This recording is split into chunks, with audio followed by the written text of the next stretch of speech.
A thirsty billionaire sits in his luxury limo, reaching for a bottled drink handed to him by a server. But just as the cap is about to twist open, a young black boy runs up, shouting, "Don't drink that!" At first, the man hesitates, annoyed by the interruption. But the boy's desperate eyes and trembling voice freeze him in place. What could a homeless black kid possibly know that he didn't? The answer unravels a shocking story of deceit, prejudice, and a lesson so powerful, it changes everything. Stay until the end to see why this billionaire's life will never be the same. The summer sun blazed mercilessly over the city streets, glinting off sleek black limousines and casting long shadows beneath towering skyscrapers. In the back seat of one of those limos sat Charles Whitaker, a billionaire whose name was synonymous with power and privilege. Charles leaned back against the plush leather seat, scrolling through his phone, barely noticing the city's heartbeat outside his tinted windows. For him, the world was a blur of business meetings, high-stakes deals, and opulent dinners. Today, however, he found himself distracted by a gnawing thirst. "Henry," Charles called to his driver, his voice sharp but calm. "Pass me a bottle of water from the cooler, would you?" "Yes, sir," Henry replied, reaching into the limo's mini-fridge. He handed back a chilled bottle, condensation dripping onto Charles's manicured hand. Charles turned the bottle in his fingers, appreciating its pristine label. To him, it was just another brand in his empire of acquisitions. As Charles prepared to twist the cap, the limo came to a sudden stop, jostling him slightly. "What's this?" he muttered, leaning forward to see what had interrupted their smooth ride. Through the tinted glass, he saw him. A boy no older than 12, with dark, sun-kissed skin and ragged clothes that clung to his thin frame. The boy's hands were pressed against the hood of the limo, his face a mask of urgency. "What the devil is he doing?" Charles growled. Before Henry could shoo the boy away, the back door burst open. Charles froze as the boy's voice rang out, loud and trembling. "Don't drink that." For a moment, silence hung thick in the air. Charles's first instinct was irritation. Who was this kid, barging into his world like this? "What on earth are you doing?" Charles snapped, his voice laced with annoyance. The boy's chest rose and fell with each labored breath. His wide eyes locked onto the bottle in Charles's hand. "Please," the boy said, his voice cracking. "Don't drink it, you can't." Charles leaned back, his brow furrowing. "Why not?" he demanded, his tone bordering on condescension. The boy swallowed hard, glancing around as if the very air carried a threat. It's not safe," he stammered, his words rushing together. "Please, just trust me." Charles scoffed, though something about the boy's desperation gave him pause. "Not safe? What are you talking about?" The boy's gaze darted toward the bottle again, and his voice dropped to a near whisper. Because people like me know what happens to people like you." The weight of the boy's words landed like a stone in Charles's chest. For a moment, the two locked eyes, one filled with desperation, the other with confusion. The world outside the limo seemed to fade, leaving just them in that charged moment. "Henry," Charles barked, though his voice wavered slightly. "Close the door and get this boy off the car." But Henry hesitated, glancing between the boy and his boss. "Sir, maybe now," Charles insisted, though even as the words left his mouth, doubt gnawed at him. The boy stepped back, but not before locking eyes with Charles one last time. "Please," he whispered again, his voice barely audible. "I'm trying to save your life." Henry shut the door, and the limo sped away, leaving the boy standing alone on the crowded street. Charles stared at the untouched bottle in his hand, his mind replaying the boy's words. What could that child possibly know that I don't? As the limo merged into traffic, Charles couldn't shake the unease that crept over him. For the first time in years, he felt something he couldn't buy his way out of. Doubt. The hum of the city outside faded into white noise as Charles stared at the bottle in his hand. His fingers tightened around it, and for a moment he considered tossing it aside. But the boy's words echoed in his mind. "I'm trying to save your life." He placed the bottle down on the seat beside him, his gaze distant. "Henry," he said, his voice unusually subdued. "Who was that boy?" "I wouldn't know, sir," Henry replied, glancing in the rearview mirror. "Looked like one of those street kids always wandering around. Probably wanted money." "No," Charles murmured, shaking his head. "It wasn't about money. Did you see his face? He was terrified." Henry didn't respond, sensing his employer's shift in mood. Charles rarely showed interest in anything outside his business empire, but something about the boy's desperation had pierced his usual indifference. The limo pulled into the circular driveway of Charles's estate, a sprawling mansion with manicured gardens and fountains that sprayed water into the air like liquid diamonds. Normally, Charles would step out without a second thought, his mind already on his next meeting or acquisition. But today, he lingered. "Take this bottle," Charles said, holding it out to Henry. "Throw it away." Henry frowned, confused. "Sir, it's just water. Why would—" "Just do it," Charles snapped, his tone sharper than he intended. Henry nodded and left the car, tossing the bottle into the nearest bin. Charles stepped into his home, the cool marble floors and high ceilings offering little comfort. The encounter with the boy played over and over in his mind. Why would a stranger, a black child no less, who clearly had nothing to gain, risk so much just to warn him? He sank into the leather armchair in his study, his hands clasped tightly. A laptop sat on the desk in front of him, its screen glowing faintly with unopened emails and stock reports. But today, none of that mattered. Instead, Charles opened a browser and typed in a simple phrase: "Contaminated bottled water news." Dozens of headlines flooded the screen, each more alarming than the last. Toxic chemicals found in bottled water brands. Unregulated water sources pose hidden dangers. Bottled water and the forgotten communities. It harms. Charles's heart raced as he clicked through the articles. He learned about scandals involving tainted water supplies, corrupt deals between companies and government officials, and the devastating impact on marginalized communities like the one that boy likely came from. One article struck him hardest. It detailed a case of contaminated water distributed to low-income neighborhoods, resulting in severe illnesses and even deaths. The company responsible had covered it up, settling lawsuits quietly to avoid public scrutiny. Charles's eyes scanned the page until they landed on a name he recognized: his own. The water company in question was one of his acquisitions, a small but lucrative piece of his vast portfolio. His board of directors had praised it as a sound investment. Low costs, high profits, minimal oversight.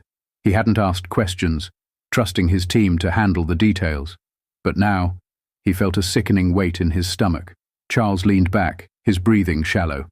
Was the boy's warning connected to this? Had that bottle in his limo been part of the contaminated supply? The ringing of his phone jolted him from his thoughts. It was an assistant, reminding him of a conference call. Charles stared at the screen before silencing the call. For the first time, his empire seemed less important than the questions burning in his mind. Who was that boy? How had he known about the danger? And why had he risked so much to warn someone like Charles, a man whose wealth and privilege had insulated him from the struggles of people like him? Determined to find answers, Charles made a decision. He would go back to the street where he'd seen the boy. He didn't know what he'd say, or even if the boy would still be there. But something deep inside told him this was bigger than a single bottle of water. Grabbing his coat, Charles called to Henry. "We're going back into the city," he said firmly. "Now, sir?" "Yes," Charles replied, his voice steady. "I need to find that boy." As the limo glided back into the chaotic streets, Charles's mind raced with questions. For years he had lived in a bubble, untouched by the struggles of those beneath him. But now, for the first time, that bubble had burst. He didn't know what he would uncover. But one thing was certain: he wouldn't stop until he found the truth. The limo navigated through the bustling heart of the city, its polished exterior a stark contrast to the crumbling sidewalks and graffiti-covered buildings that came into view. Charles sat rigid in the back seat, his eyes scanning the streets, searching for any sign of the boy. This wasn't the part of the city Charles frequented. Here, the air smelled of fried food and exhaust, and the streets pulsed with the chaotic rhythm of survival. Vendors shouted about deals, children darted through the crowds, and tired faces reflected the weight of unseen battles. "Sir, are you certain this is the place?" Henry asked, glancing at Charles in the mirror. "I'm certain," Charles replied curtly, though doubt gnawed at him. He wasn't even sure if the boy lived here, or if he had simply passed through. Still, something pulled him forward. The limo slowed near the corner where the boy had stopped them earlier. Charles lowered the window, letting in the city's sounds and smells. He scanned the crowd, his gaze darting from face to face. Then he saw him. The boy sat on the curb, clutching a small, tattered backpack. His shoulders were slumped, and his head hung low, but Charles recognized him instantly. He motioned for Henry to stop. "Stay here," Charles said, stepping out of the limo. The boy didn't notice him at first, too focused on the piece of bread he was tearing into small bites. As Charles approached, his polished shoes crunching on the cracked pavement, the boy looked up. His eyes widened with recognition, then narrowed with suspicion. "You," the boy said, his voice cautious. "Why are you here?" Charles hesitated. For a man who commanded boardrooms and negotiated billion-dollar deals, he suddenly found himself at a loss for words. "I need to talk to you," he said finally, his voice softer than usual. The boy stood, clutching his backpack tightly. "About what?" Charles took a deep breath. "About what you said earlier. The water. Why did you tell me not to drink it?" The boy's expression darkened, and he glanced around as if checking for eavesdroppers. "You wouldn't understand," he said, his voice tinged with bitterness. "Try me," Charles replied. The boy hesitated, then motioned for Charles to follow him. They walked a short distance to a quiet alley, the noise of the street fading behind them. The boy stopped and turned, his small frame stiff with defiance. "My name's Malik," he said, his voice firm. "And people like you don't care about people like me." Charles flinched at the accusation, but he didn't interrupt. "That water," Malik continued, pointing at Charles's chest as if the bottle were still there, "it's poison. They sell it in places like this because they think we don't matter. My little sister got sick from it. Real sick. She almost died." Charles's stomach churned as Malik's words hit him like a hammer. "I didn't know," he said quietly. Malik scoffed. "Of course you didn't. Why would you? You've got clean water, fancy cars, and big houses. But people like me, we get the leftovers. The stuff that could kill us." Charles felt a pang of shame, but he also felt a need to explain. "I didn't mean for that to happen. I didn't know the water was unsafe." Malik's eyes blazed with anger. "That doesn't change what happened to my sister, or the others. It's always the same. They take, and we pay the price." Charles opened his mouth to respond, but stopped himself. He realized there was nothing he could say to undo the pain Malik had endured. Instead, he asked, "What can I do to help?" Malik's defiance faltered, replaced by confusion. "Help? Why would you care?" "Because I need to," Charles said, his voice steady. "Because I've been blind to this for too long." Malik studied him, searching for any sign of deceit. Finally, he said, "If you really mean that, you'll have to prove it." Charles nodded. "Tell me where to start." Malik's gaze softened, though the wariness remained.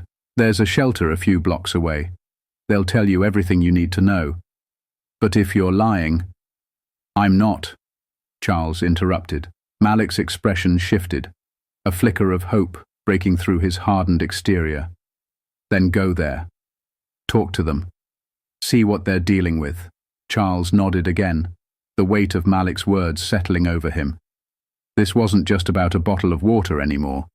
It was about a system that had failed people like Malik for generations, a system Charles had unknowingly benefited from. As he turned to leave, Malik called out, "Hey!" Charles looked back. "Thanks for not drinking it," Malik said, his voice softer now. Charles nodded, a lump forming in his throat. "Thanks for saving me," he replied before stepping back into the street. The shelter Malik directed Charles to wasn't far. but it felt like another world. Tucked between two dilapidated buildings, the entrance was modest. A chipped wooden sign reading Harbour Hope Community Centre. The faint hum of activity spilled onto the sidewalk as Charles approached, his expensive shoes feeling out of place on the cracked pavement. Inside, the air was thick with the smell of soup and the quiet murmur of voices. Volunteers buzzed around, handing out meals, sorting donated clothes, and chatting with the people seated at worn tables. Charles hesitated near the door, unsure of how to introduce himself in a space so vastly different from his world of boardrooms and opulent gatherings. A woman in her late 50s wearing a volunteer apron noticed him lingering. Her warm but weary eyes met his. "Can I help you?" she asked, her tone gentle but guarded. "Yes, Charles trailed off, struggling to find the words. He glanced around, catching glimpses of tired faces and hopeful smiles. "I'm here to learn more about the bottled water you distribute. About any issues you've had with it." The woman's expression shifted, her welcoming demeanor replaced by a quiet caution. "You're not with the city, are you?" "No," Charles replied quickly. "I own part of the company that supplies the water. I didn't know it was causing harm, but someone showed me what I've been blind to, and I need to understand." She studied him for a long moment, then nodded. "Come with me." The woman led Charles to a small office in the back of the shelter. The room was cramped, its walls lined with shelves, overflowing with paperwork and binders. A small desk, cluttered with papers and a mug of cold coffee, sat in the center. "My name's Evelyn," she said, motioning for him to sit.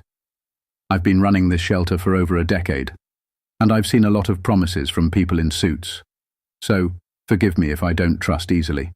"I understand," Charles said, his voice steady. "But I'm not here to make empty promises. I just want the truth." Evelyn leaned back in her chair, crossing her arms. "The truth is, the water we've been receiving has been making people sick. Nausea, vomiting, even hospitalizations. We tried raising the alarm, but no one listened. These are the forgotten people, Mr. Whitaker," Charles supplied. "Mr. Whitaker. No one listens when it's the poor, the homeless, or people of color. They write us off as complainers, as if we don't deserve basic safety." Charles swallowed hard. Evelyn's words echoed Malik's, cutting through the defenses he hadn't realized he still carried. "How long has this been happening?" he asked. "Too long," Evelyn said with a sigh. "The shelter relies on donations, and that water was one of the only things we could afford. We didn't have the means to test it until people started getting sick. By then, it was too late. The damage was done." Charles leaned forward, his elbows on his knees. "Why didn't anyone at the company address this? Why didn't I know?" Evelyn gave a bitter laugh. "Because fixing problems isn't as profitable as ignoring them. Companies like yours cut corners, push cheap products, and hope no one notices." Her words stung, but Charles couldn't deny the truth. He had built his empire on efficiency, trusting his team to maximize profits. But in that pursuit, he had turned a blind eye to the human cost. "What can I do to help?" he asked, his voice quiet but firm. Evelyn's eyes softened slightly, though skepticism lingered. "If you're serious, start by fixing the mess you made.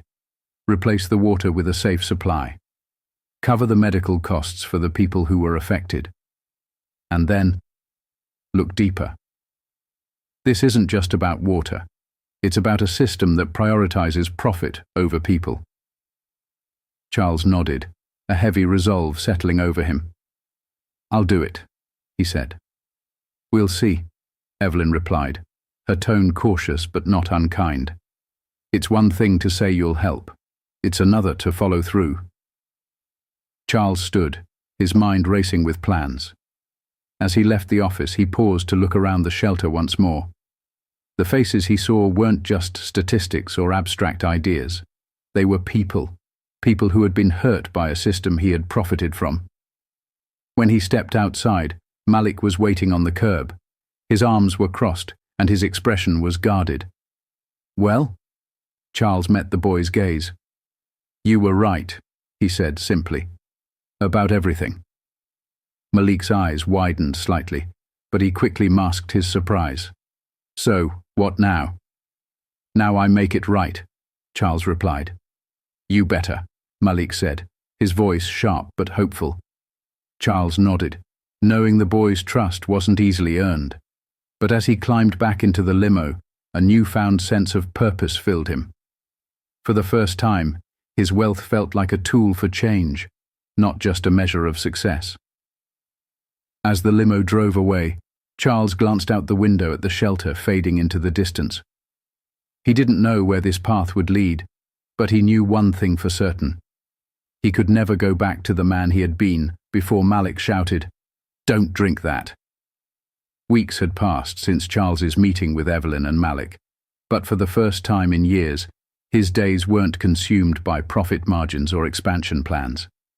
Instead, he was immersed in something far more personal, making amends. At first, his board of directors had pushed back when he proposed halting all distributions of the bottled water and replacing it with a safer, regulated supply.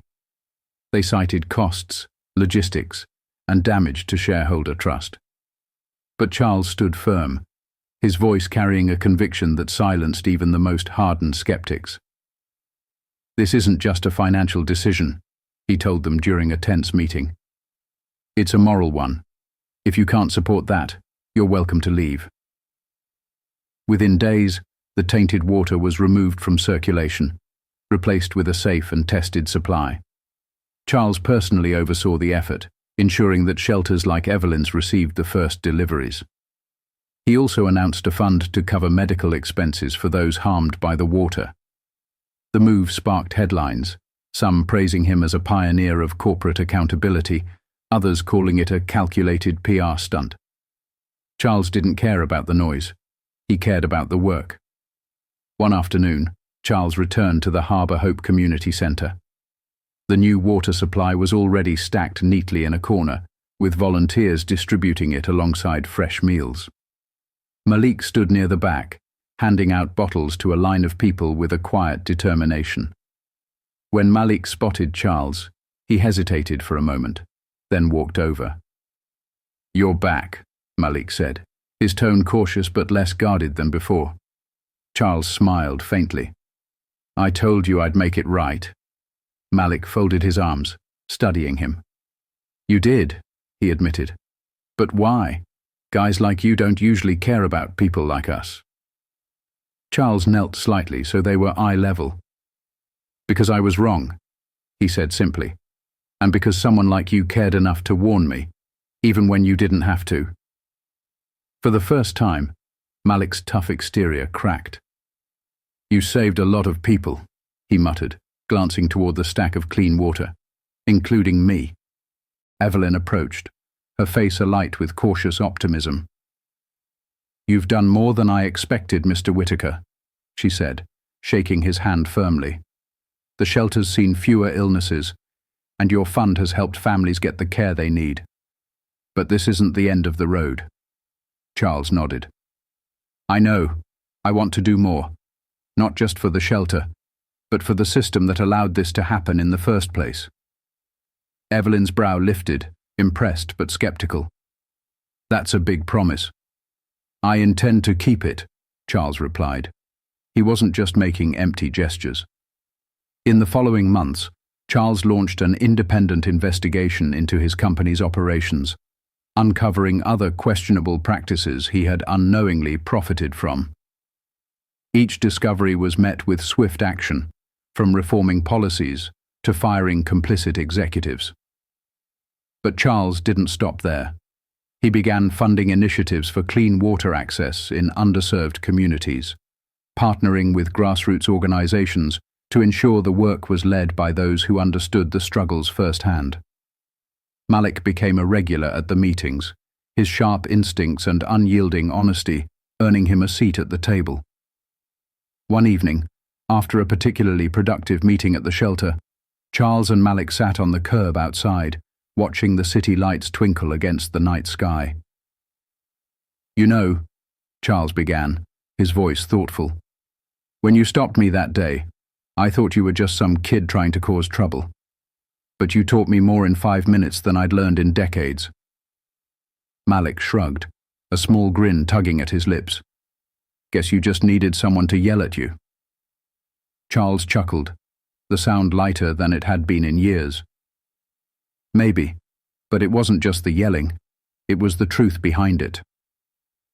Malik glanced at him, his expression softening.